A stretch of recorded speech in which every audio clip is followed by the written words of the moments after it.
Viens no aktuālākajiem izaicinājumiem pēc krīzes Latvijā un visā Eirozonā ir vājā kreditēšana, kas negatīvi ietekmē vispārējo tautsaimniecības attīstību. 25. septembrī Latvijas bankā notika ekspertu diskusija par kreditēšanas kavēšanās iemesliem. Tajā piedalījās banku uzņēmēju un izglītības iestāžu pārstāvji. Svarīgākais ir, ka bez kreditēšanas faktiski ir kavēta investīcija veikšana. Ja netiek veiktas investīcijas, tad tautsaimniecības izaugsme, ja ne tagad tuvākajā laikā, tad tālākajā nākotnē faktiski tiek bremzēta.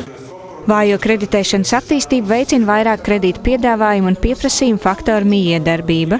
Lai arī iekšzemes koprodukts pieaug jau ilgāku laiku, kreditēšana joprojām atpaliek. Banku bilances un centrālās bankas dati liecina, ka naudas bankām pietiek. Arī uzņēmējus finansējums interesē, tomēr viņiem ir grūtības šo finansējumu saņemt. Bankas ir gatavas kreditēties, bet viņas ir izvirzījušas kritērijus, kam ir jāatbilst kredītņēmējiem. Un, diemžēl, protams, ir uzņēmumi, kas tam atbilst, bet tā lielā masa tomēr ir tādi, kuriem ir dikti jāpierāda bankai.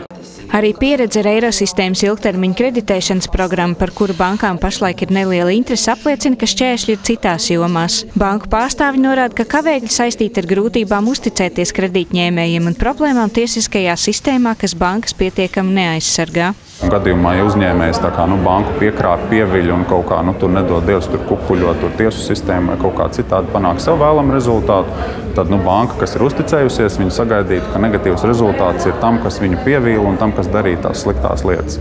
Latvijā šobrīd tā nav. Latvijā, diemžēl, ir otrādi, un no tā, ka tu kādam uzticējies un kāds tev pievīla, negatīvās sekas ir tev pašam, ka tu pats tā kā savu naudu tam iedevi.